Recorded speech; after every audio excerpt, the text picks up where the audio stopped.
ऐसा भी रास्ता है जो कि इंसान को सही दिखाई देता है, लेकिन उस रास्ते के आखिर में मौत है।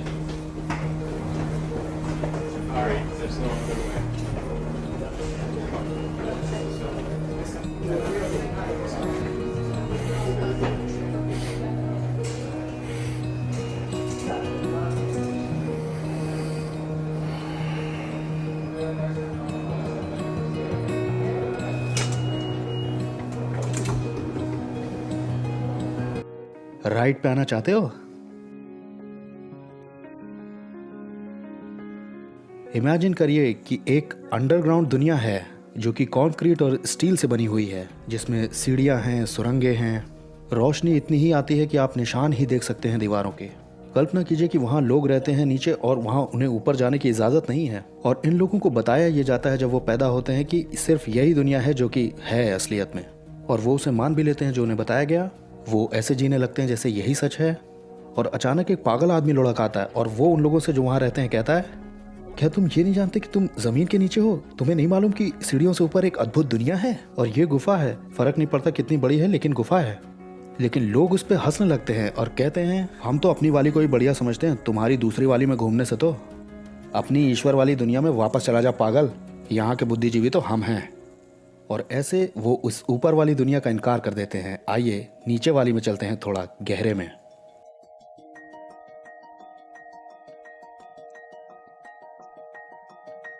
जब मैं 5 साल का था तब मेरे पास एक कुत्ता था, गोलियत नाम का। एक दिन मेरी माँ को एक फ़ोन आया और वो मेरी तरफ मुड़ करके रोते हुए बोली और मुझे बताया कि गोलियत के ऊपर एक बस चढ़कर निकल गई। मैंने उनकी तरफ देखा और खुद में सोचा कि तो क्या हुआ, कुत्ता ही तो था। लेकिन मेरी माँ उदास हो गई थी, मैं समझ नहीं पाया कि क्यों। फिर जल्दी मैंने ये ध्यान दिया कि दूसरे लोग भी किसी के मरने पर उदास होते हैं, और ये मेरे लिए बड़ा अजीब था, जैसे कि इससे सच बदलेगा कि वो मर चुका है तो फिर क्यों रोना। और मैंने ये भी ध्यान दिया कि दूसरे लोगों में मेरे जैसी अद्भुत अंतर्दृष्टि नहीं जिससे प्रकृति की समझ हो। मुझे याद है जब मैं 8 साल का था तो मैं नदी के किनारे बैठा हुआ था और मैंने देखा चींटियों को जो बिल्कुल सीधी चल रही थी, और तुरंत ही मुझे ये साफ हो गया कि ये चींटियां ही हैं जो दुनिया पर हुकूमत करती हैं, और किसी तरह से इन्होंने हमें बेवकूफ़ बनाया कि हम इंचार्ज हैं।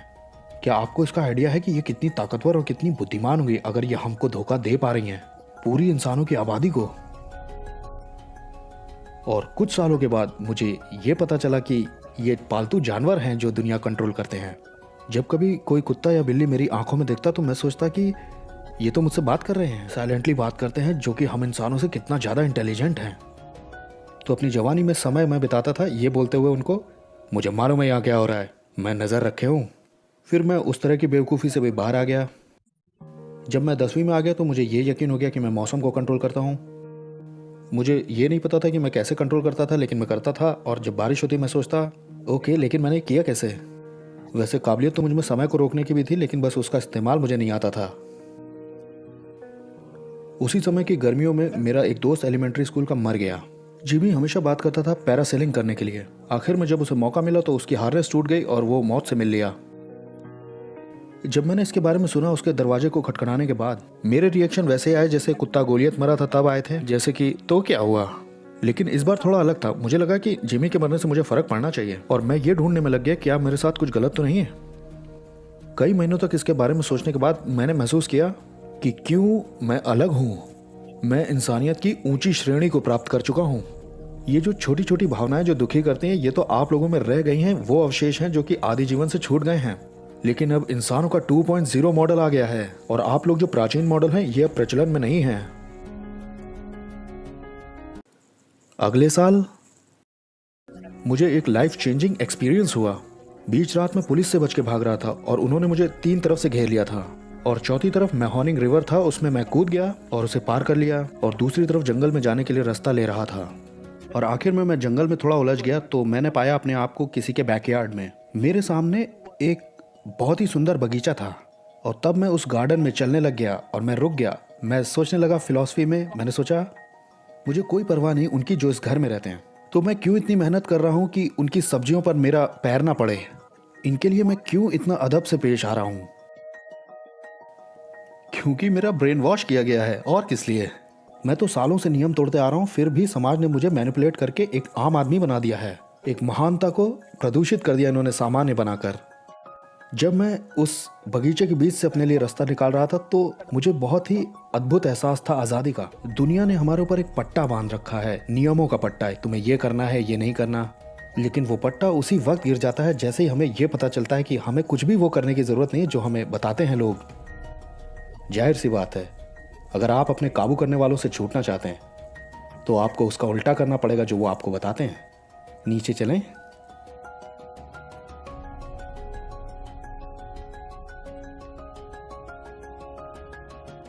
18 का होते हुए मैंने बम बनाना सीखना शुरू कर दिया था।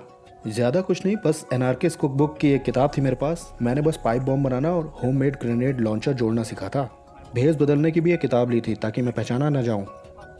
लेकिन ये सब मुझे बचपने जैसा लगता था, तो मैंने फैसला किया कि मैं केमिस्ट्री मेजर बनूंगा कॉलेज में ताकि मैं कुछ बढ़िया बना सकूं।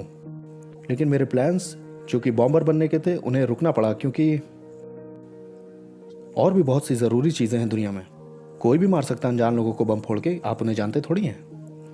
समाज की कठपुतली के दूसरे हिस्से पर होकर के अगर आप थक गए हैं तो ये मारने का सिलसिला तो नज़दीक घर से शुरू होना चाहिए। कुछ 100 मील की दूरी पर सिर्फ मेरे पिता ही थे मेरे इकलौते रिश्तेदार, तो जाहिर सी बात है उन्हें ही मरना होगा। मेरे पास बॉल पीन हथौड़ा था जो कि इस काम को करेगा। दिलचस्प बात है कि मेरे अंदर जो तत्व ज्ञान था बुद्धिमानी का, उसने मुझे थोड़ा सा धीमा कर दिया। मेरे पिता सोफे पे बैठे हुए थे और मैंने कुशन के पीछे हथौड़ा छुपाया हुआ था। मैं उनके सिर को पीटने जा रहा था मरने तक। अचानक मैंने महसूस किया कि वो मेरा दिमाग पढ़ रहे हैं, और न सिर्फ वो बल्कि पूरी दुनिया, कि मैं एक एक्सपेरिमेंट का हिस्सा हूँ और इसमें बिलियंस ऑफ लोग लगे हुए हैं। वो बस ये देखने का इंतज़ार कर रहे हैं कि मैं क्या करता हूँ, और जैसे ही मैं अपने पिता पर अटैक करूँगा दीवारें निकल आएंगी और लोग अंदर दौड़ते हुए आ जाएंगे और एक्सपेरिमेंट पूरा हो जाएगा। अब जब मेरे पिता मेरा दिमाग पढ़ ही रहे थे तो मैंने कोशिश की वहाँ बैठे हुए कि अपने दिमाग से उनके दिमाग में विचार डालूं। वो टीवी देख रहे थे और मैंने दिमाग में सोचा, मेरी तरफ देखो जब दिमाग पढ़ रहे हो मेरा, अभी मेरी तरफ देखो, मैं तुम्हारा सर फोड़ने जा रहा हूँ। आखिर में मैंने उनके दिमाग में चैनल किया, मुझे बेवकूफ़ समझ रहे हो, मैं इसमें फंसूंगा नहीं। और मैं खड़ा हुआ और निकल गया। लेकिन ये ख़त्म नहीं हुआ। कुछ समय के बाद जब मेरे सेंसेस लौट के आए और मैंने चलना शुरू किया 2 बजे रात के अपने पिता के बेडरूम में, थैंक्स गिविंग के दिन पे, और मैं हथौड़ा लेके उनके पास खड़ा हो गया और मैं एक चीज़ सोचने लगा जो उन्होंने मेरे साथ गलत की। ऐसा कुछ याद नहीं आया, तो मैंने अपना हाथ पीछे खींचा और उनके ऊपर मारा 230 पाउंड के हिसाब से। मुझे पता नहीं था कि कितनी तेज़ किसी के सिर से खून निकल सकता है, और तब तक मारता रहा जब तक मैं श्योर नहीं हो गया कि वो मर गए, और मैं निकल गया वहाँ से गाड़ी चला के। इस बार आज़ादी का वो एहसास नहीं था। अब मुझे वो उतना महसूस नहीं हो रहा था।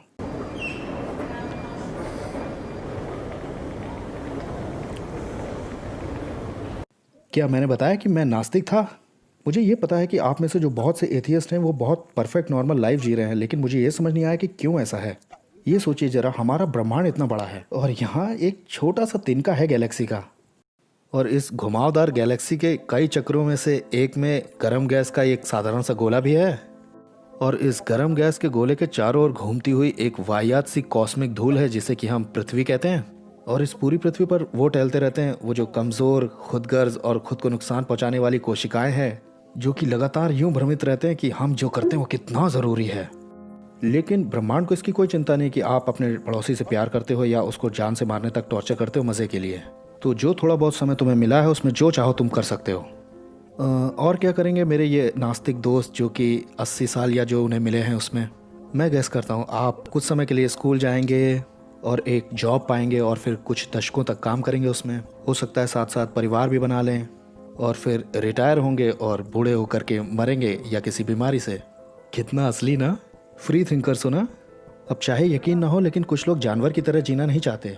कुछ लोग ऐसे हैं जो कि इस पैटर्न को फॉलो नहीं करना चाहते जिस पर पूरी दुनिया बिना दिमाग के चली जा रही है। कुछ ऐसे भी हैं जो सर फोड़ना चाहते हैं दूसरों का, या किसी थिएटर में गोली चलाना चाहते हैं, या अपने स्कूल के हॉलवे में, या फिर छुरा चलाना। और वो ऐसा क्यों ना करें? क्योंकि ये गलत है। किसने बताया? आपकी दादी माँ ने। और या तुम्हें किसी को हर्ट करना नहीं चाहिए क्योंकि लोगों के अंदर भावनाएं होती हैं। यहाँ पे मैं ये सोचता था कि इंसान तो वो मशीनें हैं जिनका डीएनए बढ़ गया है। ज़्यादातर लोग किसी को मारना या हत्या करना नहीं चाहते, लेकिन जो चाहते हैं उनको ये जो सभ्यता हमारी है उनकी प्रबल इच्छा को नुकसान पहुंचा रही है, जो कि जान लेने की है। आज ऐसे जवान लोग खड़े हो रहे हैं जो सिर्फ अपने डीएनए के म्यूज़िक पर डांस करना चाहते हैं। और आप लोग क्या कर सकते हैं, आप लोग बस सिर्फ आशा ही कर सकते हैं कि जब उनका ये म्यूज़िक रिलोड हो रहा हो उससे पहले उनसे कोई बड़ी गलती हो जाए, ये खूनी होली से पहले। मैंने भी अपने खूनी नहाने में एक बड़ी भूल कर दी थी। मैंने कम अंदाज़ा लगाया था कि एक इंसान की खोपड़ी कितना नुकसान झेल सकती है। फूटी हुई खोपड़ी के टुकड़ों को जोड़ा जा सकता है डॉक्टरों के द्वारा। मेरे पिता के दिमाग को क्षति तो पहुंची थी, लेकिन वो उस हमले से बच गए। मैं पहले मेंटल हॉस्पिटल ले जाया गया और फिर बाद में जेल। जेल ऐसी जगह होती है जहां आप पीछे मुड़ के देखते हैं उन चीज़ों को जो कि आपने की थी। बहुत सारा समय होता है वहाँ ये सोचने के लिए कि क्यों मैं पकड़ा गया, ऐसे कौन से कदम अगली बार मैं उठाऊं कि पकड़ा ना जाऊं। अब जब उन कामों के ना होने पर वो जो आप बार बार दोहरा कर करते हैं, जो आपको मानसिक रूप से मदद करते हैं स्थिर रहने में, तो आपको बहुत सारा समय मिलता है कि आप ये ढूंढ सकें कि आपके लिए सबसे ज़रूरी क्या है। और मेरे लिए सबसे ज़रूरी ये था कि मैं उन लोगों का गुलाम न बनूं जो कि जिनके लिए मेरे पास कुछ नहीं है, बस नफ़रत है।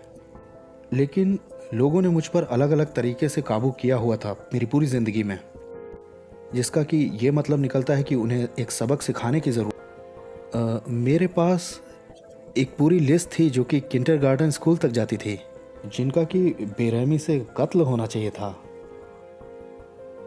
लेकिन संदेह ये अंदर आ जाता है।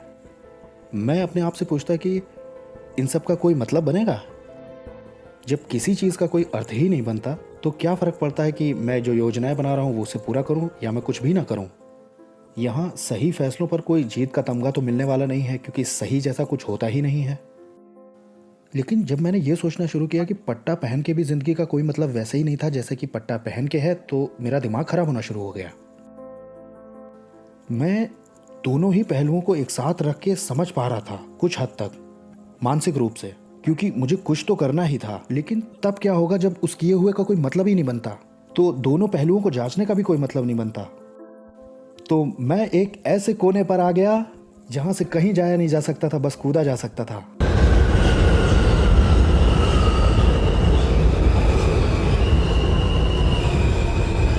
लेकिन जिंदगी हम सबको एक दूसरा मौका देती है, बिल्कुल ठीक समय पर।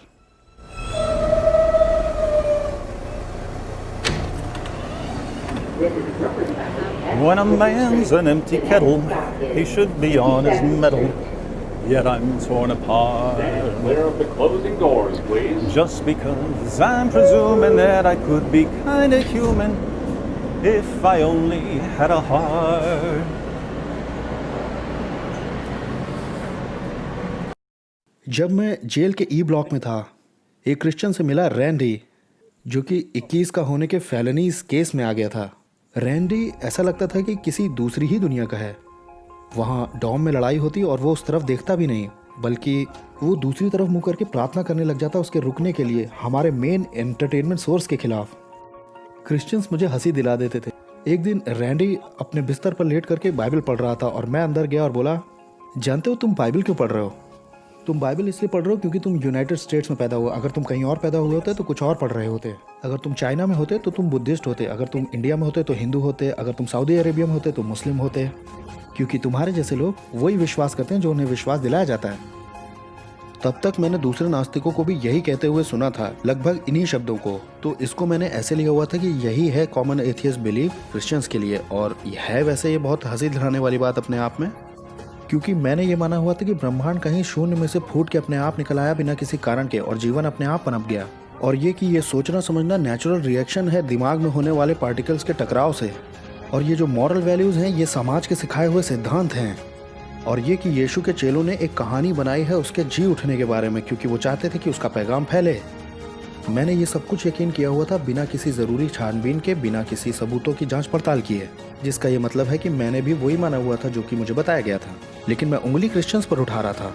क्यों? क्योंकि ये आसान पड़ता है कि दूसरे का मजाक उड़ा दिया जाए, बजाय इसके कि खुद मेहनत करके सारे विश्वासों को मिला के उसके उसूलों को देखा जाए। एक बड़ी ही रोचक बात हुई जब मैं रैंडी का मजाक उड़ा रहा था। उसने पलट कर झगड़ा किया। बहुत सारे मसीही साइलेंट मोड पर चले जाते हैं जब आप उनसे बहस करेंगे, क्योंकि वो सीन क्रिएट करना नहीं चाहते। रैंडी अपने बिस्तर पर उठकर बैठ गया और वो मुझे एम्बैरेस करने लग गया जो बातें मैं उससे कह रहा था उस पर। मुझे बड़ा झटका लगा। मैं नहीं जानता क्या चल रहा है, मैं यहाँ सबसे स्मार्ट, सबसे एडवांस ह्यूमन बीइंग जो दुनिया ने कभी देखा था, और हर रात जब हम बहस कर रहे थे रैंडी मुझे बस स्कूल की याद दिला दे रहा था। वो ना तो कोई मुझसे स्मार्ट था, ना ही उसके पास कोई खास नॉलेज थी या कोई डिग्री थी, ना ही वो कोई साइंटिस्ट था, ना फिलोसफर था, लेकिन उसकी एक बड़ी तंग करने वाली आदत थी कि वो हर चीज़ पर सवाल पूछ रहा था जो मैं उसे बता रहा था, और जब मैं कोशिश करता जवाब देने की, उसके सवाल उस पे थे जो मैं कह रहा था, और इससे उसे साफ होता जा रहा था और मुझे भी कि मेरे बहुत सारे यकीन जब वो शब्दों में सामने रखे गए तो वो बहुत बेवकूफ़ी भरे सुनाई दे रहे थे। वो चीज़ें जिन पर सवाल नहीं उठाया जाता है बिल्कुल परफेक्ट लगती हैं, लेकिन जब सवाल उन पर उठाया जाता है तो वो बिल्कुल ही नॉनसेंस लगती हैं। मैं बहुत ज़्यादा फ्रस्ट्रेटेड हो गया था उन आर्ग्यूमेंट से जो हमारी हो रही थी, तो मैंने दूसरे तरीके निकाले रैंडी को हराने के लिए। मैंने उन बातों से उसका मजाक उड़ाया जब वो छोटा था तो उसका मोलेस्टेशन हुआ था। मैंने 12 साल की उसकी बहन के लिए भी बहुत कुछ बोल दिया जो कि विजिटिंग रूम में आई थी, जो कि मैं यहाँ नहीं दोहराऊंगा। मैं उससे तब तक भिड़ता रहता जब तक वो अपसेट नहीं हो जाता, और जब वो अपसेट हो जाता तो मैं कहता, देखो जरा अपने आप को, गुस्सा आ रहा है मुझ पे, अपने आप को क्रिश्चियंस कहते हो तुम। काफ़ी अजीब लगेगा, लेकिन रैंडी और मैं दोस्त बन गए और हम सारी रात बैठ कर के पत्ते खेलने लगे और टॉयलेट पेपर के रोल को ऐसे फुटबॉल की तरह खेलते और बाइबल पर भी बहुत सारी बहस करते थे। लेकिन अभी भी मैं उसको किसी चीज़ में हराना चाहता था, तो हमने दुनिया की सबसे पहली फास्टिंग की लड़ाई शुरू करी। अब ये उसके लिए तो जंग नहीं थी क्योंकि वो मुझे दिखाने के लिए नहीं कर रहा था, लेकिन मैं पक्की तौर से उसे ही दिखाने के लिए कर रहा था। रैंडी लंबे समय के लिए उपवास कर लेता था सिर्फ पानी पर। कुछ समय के बाद मैं भी कूद पड़ा। जब उसका उपवास पूरा होगा तब मेरा शुरू होगा, ताकि मैं उससे ज़्यादा लंबे समय तक कर सकूं। हमारे पहले एक्सचेंज में रैंडी ने फास्ट किया 1 हफ्ते का। मुझे ये मालूम था कि वो खा नहीं रहा है क्योंकि वो अपनी ट्रे मुझे दे देता था। जब उसका ख़त्म हो गया तब मैंने कहा ऑलराइट, अब मैं जा रहा हूँ 10 दिन के लिए। मैं अपनी ज़िंदगी में एक दिन भी नहीं रहा था बिना खाने के, लेकिन मैंने किया सीधा 10 दिन, सिर्फ इसलिए कि मैं जानूं कि मैंने क्रिश्चियन को हराया है। हमारा आगे पीछे ही चलता था, जिसमें कि मैं हमेशा उससे ज़्यादा ही करके दिखाता था। आखिर में उसने मुझसे पूछा, हे तुम कैसे मुझसे ज़्यादा समय के लिए फास्ट कर रहे हो, क्या हम कोई कंपटीशन कर रहे हैं? मैंने कहा नहीं, मैंने तो ध्यान भी नहीं दिया, ये कोइंसिडेंस है। रैंडी ने फास्ट किया 40 दिन। 32 दिन तक तो उसने कुछ भी नहीं खाया था, लेकिन आगे के दिनों के लिए उसने लिक्विड कूलेट जैसी चीज़ें ली थी। उसने मुझसे कहा क्योंकि यीशु ने 40 दिन किया था इसलिए मैंने 40 नंबर चुना। मैंने कहा ठीक है, मैं 42 दिन करूँगा, मतलब कि 6 हफ्ते सिर्फ पानी और गुस्से पे, ताकि मैं रैंडी और जीसस दोनों को हरा दूँ। मेरी फास्टिंग के 11वें दिन एक गार्ड आता है और मुझसे कहता है कि अपना सामान पैक करो। उससे पहले मैं बेहोश हो चुका था और मेरा सिर टकरा चुका था। मेडिकल स्टाफ को मेरी मेंटल हेल्थ हिस्ट्री के बारे में मालूम था। उन्हें लगा कि मैं अपने आप को भूख से मार रहा हूँ। मैं तो क्रिश्चियन बनने की कोशिश कर रहा था। उन्हें लगा कि मैं सुसाइड कमिट करना चाह रहा हूँ बहुत धीरे धीरे करके, लेकिन उन्होंने देखा कि मेरा वेट बहुत गिर गया है, इसलिए उन्हें लगा कि कोई सीरियस प्रॉब्लम है। ब्लड प्रेशर मॉनिटर जो कि नर्स ने मेरी उंगली में लगाया था वो बता रहा था कि मैं मर चुका हूँ, इसलिए मैंने फिलॉसफी साइंस की किताबें और एपोलोजेटिक्स की किताबें जो कि रैंडी ने दी थी वो पैक की और मैं अपने नए घर में आ गया, एक कैमरे वाले कमरे में जहां पर मुझ पर नजर रखी जाए रात और दिन। सपने में जीते जीते मैंने 80 पाउंड कम कर दिए थे फास्टिंग से। मेरे सारे शरीर पर भयानक रैशेज हो गए थे, जैसे कि पॉइजन आइवी से, बिच्छू पौधों से होते हैं, इन्हें शिंगल्स कहते हैं। ये विटामिन की कमी से होते हैं। मेरी आंखों के आगे अंधेरा छा रहा था और मुझे सुरंग के विजन्स आ रहे थे।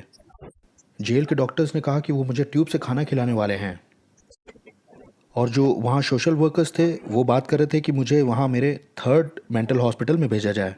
अब जब मैं कुछ पढ़ नहीं रहा था तो मैं पढ़े पढ़े ये सोच रहा था कि इन लोगों को जंगल में ले जाकर इनकी खाल उतार लूँ वहाँ पर। लेकिन मुझे एक नया उद्देश्य मिल गया था अपनी उस बैरक में, वो लाइब्रेरी के साथ जो मेरी थी, क्योंकि करने को तो कुछ था नहीं। अब मेरे पास एक सही मौका था कि मैं तैयारी कर सकूं रैंडी के साथ अपने उस महान वाद विवाद की, जिसमें कि मैं बाइबल की पढ़ाई करूंगा और नई बहस को तैयार करूंगा और फिर ई ब्लॉक में वापस जाकर अपने दोस्त रैंडी के विश्वास को तोड़ूंगा। मैंने वहाँ के चैपलिन से भी कहा कि मुझे बाइबल स्टडी दें और उन्होंने मुझे यूहन्ना के सुसमाचार से कई बार सिखाया, वो भी ग्रेडेड असाइनमेंट्स के साथ। तो अब मैं वहाँ था, एक तेज़ी से बिगड़ता हुआ नास्तिक जो कि बैठा है अपनी कम रोशनी की बैरक के अंदर, अपने बाइबल होमवर्क को कर रहा हूँ। अब इसे सीधा समझिए, मैंने कई दिन से खाना नहीं खाया था और मैंने इस बारे में पढ़ा कि यीशु कह रहे हैं कि मैं जीवन की रोटी हूँ और जो कोई मेरे पास आएगा वो कभी भूखा नहीं होगा। मुझ पे जुनून सवार था अपने आप को आज़ाद कराने का इस सोसाइटी से जिसने मुझे 6.5 के सेल में बंद कर रखा था। और मैंने ये पढ़ा, अगर तुम्हें पुत्र आज़ाद करेगा तो तुम्हें सचमुच आज़ादी मिलेगी। मैं ये सोच रहा था कि कब तक मेरी बॉडी ये झेल पाएगी जो मैं उसके साथ कर रहा हूँ, कब मेरा दिल बंद होगा। और मैंने पढ़ा, पुनरुत्थान और जीवन मैं ही हूँ, जो मुझ पर यकीन करता है वो मर भी जाए तो भी जिंदा रहेगा। थोड़ा डरावना है जब कोई किताब बात करने लगे। खैर मुझे क्या पता, मैं तो समझता था कि बिल्लियां भी बात करती हैं। अपनी पीठ के बल लेटे हुए रोज दर रोज मैं पीछे मुड़ करके देखता था अपनी जिंदगी की थियोलॉजी को, फिलॉसफी को। 3 बातों ने मेरे पूरे बिलीफ सिस्टम को हिलाना शुरू कर दिया। पहला, जो कि डिजाइन आर्गुमेंट था, वो फाइनली मुझे समझ आया।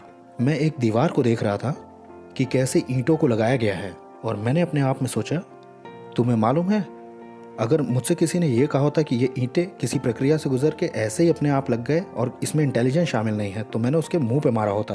और फिर भी लाइफ अपने आप पनप गई। मैंने ये यकीन किया बिना किसी इंटेलिजेंस के, जबकि किसी बेसिक लिविंग सेल का डिज़ाइन किसी दीवार में लगाई गई ईंटों से ज़्यादा कॉम्प्लिकेटेड होता है, जितना कि आप कल्पना भी नहीं कर सकते। क्यों मैंने ब्लाइंडली एक्सेप्ट किया हुआ है इस हैरत अंगेज करने वाले दावे को कि लाइफ खुद ब खुद पनप गई नॉन लाइफ से, वो भी बिना किसी अच्छे ठोस प्रमाण को मांगे बिना। दूसरी बात, जब मैंने ये पाया कि कैसे यीशु के प्रेरित मरे थे, जिसमें से ज़्यादातर बड़ी खूनी मौत मरे थे, ये दावा करते हुए कि हमने उसे मुर्दों में से जिंदा देखा है। मेरा एक्सप्लेनेशन हमेशा ये होता था क्रिश्चियनिटी की शुरुआत कैसे हुई।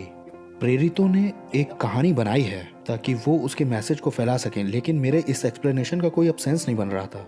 अगर आप किसी चीज़ के लिए जान दे रहे हो तो आप यकीन करते हो उस पर। अगर एक उग्रवादी अपने आप को फोड़ लेता है तो वो उस पर जाहिर सी बात है सिंसियर है। तो चेलों को, प्रेरितों को उस बात पर विश्वास करना ही होगा जिसके लिए वो जान दे रहे हैं। मतलब ये हुआ कि उन्हें सचमुच पक्का यकीन था कि उन्होंने यीशु को मुर्दों में से जिंदा देखा है। अब ज़्यादातर होता यह है कि अगर कोई किसी चीज़ के लिए जान दे रहा है, किसी आइडियोलॉजी के लिए जो उन्होंने किसी और से पाई है, जो आइडियोलॉजी झूठी या सच्ची कुछ भी हो सकती है, चेले कुछ ऐसी चीज़ के लिए मर रहे थे जो उन्होंने सचमुच देखी थी। ऐसी कौन सी बात हो सकती थी जिसने इतने सारे अलग लोगों को निश्चय करा दिया कि एक मरे हुए आदमी को उन्होंने जिंदा देखा है। मैं एक आदमी के लिए तो इसे समझा सकता हूँ ये बोल के कि ये पागल होगा, लेकिन वो सारे ही। वहाँ कुछ तो चल रहा था जो कि मुझे ढूंढ निकालना था, क्योंकि मैं एक ऐसा जवाब तैयार करना चाह रहा था कि उनके पास ये कॉन्फिडेंस का लेवल क्यों है, इसके अलावा कि उन्होंने सचमुच उसे देखा था। और तीसरा ये कि मुझे इस चीज़ की चिंता हो गई थी कि यीशु मुझसे सचमुच में बढ़िया हैं।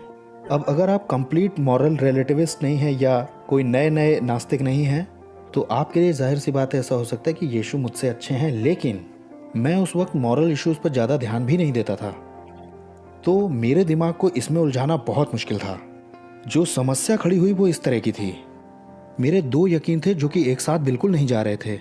एक तरफ तो मैं ये सोचता था कि इंसान कुछ नहीं है, बस कोशिकाओं का गुच्छा है, लंप ऑफ सेल है, मीनिंगलेस, जो हम करते हैं वो सब पॉइंटलेस है। और दूसरी तरफ मैं ही ये सोच रहा था कि मैं दुनिया का सबसे इंपॉर्टेंट आदमी हूं। ऐसा कैसे हो सकता है कि मैं सबसे बेस्ट, मोस्ट इंपॉर्टेंट बेकार कोशिकाओं का गुच्छा हूं?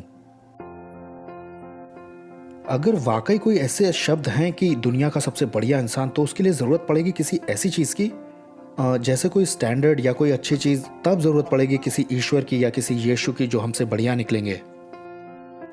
तो जो मेरे बिलीव्स थे वो सब बिल्कुल फाउंडेशनल लेवल से ही गिरना शुरू हो गए। और एक बार जब नींव ही गिरने लग जाए तो सब कुछ नीचे आ जाता है। मैं इस जगह से इस जगह तक आ गया था कि मैं दुनिया का सबसे अच्छा आदमी हूँ से दुनिया का सबसे खराब आदमी हूँ तक, उस क्लियर होने वाले घटनाक्रम में। ये एकदम से ही मुझे समझ में आ गया, ये सोचते हुए कि मैं एक ऐसा आदमी हूँ कि मैंने अपने एक दोस्त का गला ऐसे दबाया था कि उसके मुंह से खून की उल्टी हो गई थी। मैंने उसे फावड़े से मारा था क्योंकि वो मुझसे सहमत नहीं हो रहा था। मुझे याद भी नहीं कि वो लड़ाई क्यों हुई थी। मैं देखा करता था जब मेरी माँ का बॉयफ्रेंड उसे मारता था और मैं उसे बचाने के लिए एक उंगली भी नहीं हिलाता था। इसलिए नहीं कि मैं डर जाता था, मैं 200 पाउंड का था, मेरे पास गन थी, मैं जब चाहता रोक सकता, लेकिन मुझे फ़र्क नहीं पड़ता था। और मुझे इस बात पर घमंड भी था कि मुझे फ़र्क नहीं पड़ता है किसी चीज़ से। मैंने अपने परिवार के बारे में भी सोचा कि मैं उनके साथ क्या कर रहा हूँ, मैं अपने साथ क्या कर रहा हूँ। वो मेरे लिए हर रोज़ खाना लेकर के आते हैं और मैं भूख से मर रहा हूँ क्योंकि मैं नहीं खा रहा हूँ। यहाँ दूसरे लोग भी हैं भूखे दुनिया में, लेकिन कम से कम वो सीधा सोचते हैं और मैं यहाँ बैठ करके दूसरों को टॉर्चर करने के बारे में सोचता हूँ। मेरी खाल पीली पड़ चुकी थी, मैं खुजलाते खुजलाते लहूलुहान हो गया था। अब मैं कैसे सोच सकता हूँ कि मैं बेस्ट हूँ किसी से। जब मैं इस परिस्थिति के बारे में सोच रहा था, मैंने ऐसा सोचा कि मैं अभी बस धीरे धीरे करके ज़मीन पर बहुत बुरी चोट खाने वाला हूँ गिर के। और जब ये मैंने सोचा, मैंने तुलना करके देखी जब मैं एक हॉस्पिटल में रुका था लगभग 1.5 साल पहले। मेरी लड़ाई हुई थी 7 लोगों से और मैं ये नहीं कह रहा हूँ कि बड़ी टफ थी, वो जीत गए थे, वो इसमें जीत गए थे। मैं एक से लड़ा था, उसने मुझे गन से मारा, मैंने इन गनों से मारा। फिर उसके 6 दोस्त और चढ़ाए और उन्होंने मुझे ज़मीन पर गिरा कर मेरे सिर के साथ फुटबॉल खेलना शुरू कर दिया। लेकिन मैं उसकी तुलना अपनी आज की इस सिचुएशन से कर रहा था। मैं सोच रहा था मैं अगले दिन ही ठीक था, मेरे गले में थोड़े स्क्रैच थे, मैं बस थोड़ा झूमते हुए चल रहा था, मेरे हाथ पे स्लिंग बंधा हुआ था, लेकिन मैं ठीक था। 7 लोगों के साथ लड़ाई वो बिल्कुल मजाक लग रही थी उस परिस्थिति के सामने जिसमें मैं आज था वहां सेल में। मुझे ऐसा लग रहा था जैसे मैं जमीन पर गिर गया हूँ। और जैसे मैंने सोचा कि मैं बस जमीन पर गिर गया हूँ, मुझे एक और फ्लैशबैक याद आया। एक रात जब मैं अपने दोस्त के घर से बाहर निकला तो एक तूफान आ गया और बारिश इतनी तेज थी कि दिख भी नहीं रहा था और बिजलियां कड़क रही थी, गिर रही थी चारों तरफ उस जगह। और मैंने ऊपर देखा और बहुत मजाक उड़ा के कहा, ओह तो इससे मैं डर जाऊंगा? अगर चाहते हो मैं तुम्हारा यकीन करूं तो नीचे आके यहाँ दिलाओ, अच्छा रहेगा। मैं सीरियस नहीं था, लेकिन जिस सिचुएशन में मैं था मैंने वहाँ सोचा कि कहीं परमेश्वर ने तो नहीं सीरियसली ले लिया। नॉर्मल समय में मैं ऐसे किसी ऑप्शन के बारे में नहीं सोचता। अब क्योंकि मेरा सारा दृष्टिकोण ही टूटता जा रहा था, मैं ऐसी स्थिति में नहीं था कि मैं ऐसे विकल्प को छोड़ूं। लेकिन एक समस्या थी। अगर सचमुच में कोई परमेश्वर इन सब में इन्वॉल्व है और ये सही गलत भी सिर्फ उपयोगी कल्पनाएं भर नहीं हैं, तब तो मुझे हर तरह की समस्या होने वाली है। इसलिए नहीं कि मैंने वो सब किया था, बल्कि मैं जो आज था इस वजह से। अब कैसे एक दुनिया का सबसे खराब आदमी सही चीज कर सकेगा? अब ऐसा कोई जादू का बटन तो होता नहीं है जिसे मैं उठा दूं उनको, ओह अब मैं दूसरों की चिंता करने लगा हूं, तो अब मैं कैसे वो काम करूंगा जो कि सही कहलाता है? और तब ये मुझे समझ में आ गया, क्योंकि इसकी अब 2 ही संभावनाएं हो सकती, या तो मैं बेरहम, खुदगर्ज और दूसरों की चिंता नहीं करने वाला हूँ, और या जैसा ये सब है वैसा ही, और या तो कोई दूसरा ऐसा व्यक्ति मिले जो मेरे जैसे की मदद कर सके। अब या तो मैं यूं ही बिगड़ा रहूं और इसी के साथ जीता रहूं, और या तो कोई ऐसा हो जो कि इन सब चीज़ों से निपट सके। जब हम इस तरह से सोचना शुरू करते हैं तो मैं कहूँगा कि आप 2 इंच दूर होते हैं क्रिश्चियन बनने से, क्योंकि जब हम खुद से पूछते हैं कौन इनमें से कर पाएगा, किसके पास इतनी योग्यता है कि मानसिक तौर पर, आत्मिक तौर पर और नैतिक तौर पर टूटे हुए लोगों को ले और उन्हें एकदम नई जिंदगी दे दे। हमारे पास एक ही आदमी की लिस्ट है। लिस्ट में एक ही आदमी है, उस लिस्ट में सिर्फ एक ही आदमी निकलेगा। यही है जिसने कहा, मैं हूं दरवाज़ा। अगर कोई मेरे द्वारा अंदर आएगा तो वो उद्धार पाएगा, और अंदर बाहर आया जाया करेगा, उसे चारा मिलेगा। चोर आता है चोरी करने, घात करने और नाश करने, और मैं इसलिए आया कि उन्हें जिंदगी मिले और भरी पूरी जिंदगी मिले। मुझे ये नहीं मालूम था कि यीशु वही है जो उन्होंने दावा किया है या नहीं, लेकिन मुझे ये पता था कि अब या तो यीशु है और या तो कुछ नहीं है, या तो जीसस या नथिंग। अगर किसी के ऊपर परमेश्वर की मंजूरी की मुहर है तो वो वही शख्स है जो मुर्दों से जी उठा है। इतिहास भरा पड़ा है डेड ऑप्शंस से। यीशु ही है आखिरी जिंदा ऑप्शन।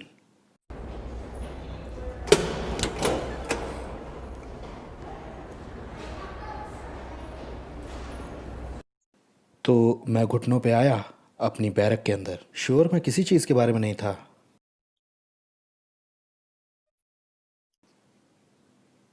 और मैंने प्रार्थना की। पता नहीं था कैसे की जाती, लेकिन मैंने की प्रार्थना। और मैंने कहा, परमेश्वर, मुझे नहीं पता कि मैं कल आप पर विश्वास करूंगा कि नहीं, लेकिन अभी मैं आप पर विश्वास कर रहा हूं। अगर आप मुझसे कुछ भी चाहते हैं तो आपका स्वागत है।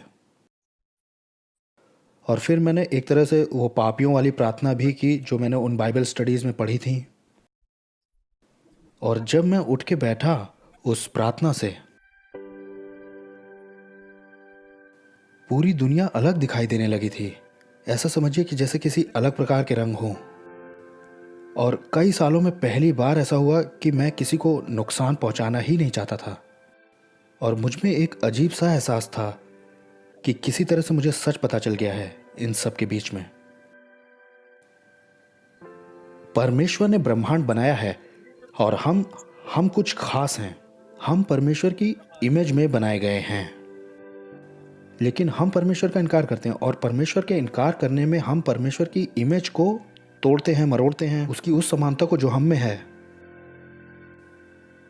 सालों तक मैं कोशिश करता रहा कि मुझे वो आज़ादी मिल जाए, एक तरह की एक आज़ादी उस बाहर की पकड़ से। वैसे वो आज़ादी झूठी है, क्योंकि हम बस उसका इस्तेमाल अपने आप को बर्बाद करने और नीचा करने में ही करेंगे। कलंकित करेंगे परमेश्वर की उस समानता को, ताकि हमें ये याद ना रहे कि हम क्या हैं और हमारी जिम्मेदारियां क्या बनती हैं। असली आज़ादी इस चीज़ में मिलती है कि हमारे अंदर ऐसी इच्छा ही ना हो कि हम अपने क्रिएटर के विरोध में जाएं। ये होती है असली आज़ादी।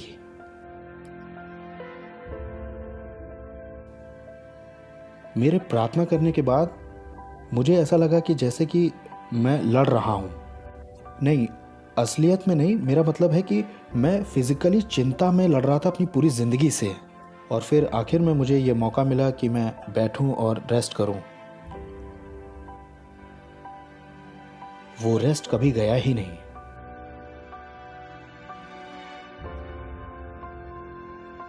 जैसे C.S. लुइस ने कहा है, मैं क्रिश्चियनिटी पर यकीन करता हूं क्योंकि मुझे विश्वास है कि मसीह जी उठाए, इसलिए नहीं कि इसे मैंने देखा, बल्कि इससे मुझे बाकी सब कुछ दिखाई देता है।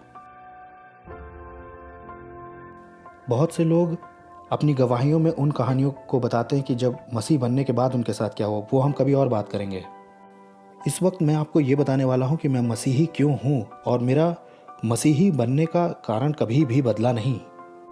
मैं उसके शब्दों पर खड़ा हूं जो कि मुर्दों में से जिंदा हुआ है, क्योंकि दूसरी कोई जगह नहीं जहां हम खड़े हो सकें। और मैं आपको ये दिखाता हूं कि यीशु मसीह आज, कल और हमेशा एक जैसा है। मैं अपनी कहानी को ख़त्म करूंगा एक दूसरे मसीही के शब्दों से, जो कि 2000 साल पहले था। प्रेरित पौलुस क्रिश्चियनिटी को ख़त्म कर देना चाहता था अपने दमिश्क में यीशु से मिलने से पहले। अपनी मौत से थोड़ा सा ही पहले उसने एक लेटर लिखा था अपने दोस्त तिमोथी को। बीती शताब्दियों में ये शब्द हजारों क्रिश्चियंस के मुंह से गूंज चुके हैं। मैं अपने प्रभु यीशु मसीह का धन्यवाद देता हूं कि उसने मुझे सामर्थ्य दी और अपनी सेवा के लिए मुझे विश्वास योग्य ठहराया। जबकि मैं पहले निंदा करने वाला और सताने वाला और अंधेर करने वाला था, मुझ पर फिर भी दया हुई, क्योंकि मैंने ये अविश्वास की दशा में बिना जाने बूझे ये काम किए थे। और हमारे प्रभु यीशु का अनुग्रह उस विश्वास और प्रेम के साथ जो मसीह यीशु में है, मुझ पर बहुतायत से हुआ है। ये बात हर तरह से विश्वास योग्य है और ये मानने के लायक है कि मसीह यीशु पापियों का उद्धार करने जगत में आया, जिनमें सबसे बुरा मैं हूँ। मुझ पे दया इसलिए हुई है क्योंकि मैं जो सबसे बड़ा पापी हूँ, उस पर यीशु मसीह अपनी पूरी सहनशीलता दिखाए, और जो लोग उस पर अनंत जीवन लाने के लिए विश्वास करेंगे, उनके लिए मैं एक आदर्श बन जाऊँ। और अब जो हमेशा का राजा है, वो अविनाशी, अनदेखा और इकलौता परमेश्वर, जो आदर और महिमा के योग्य है, उसकी महिमा हो। आमेन।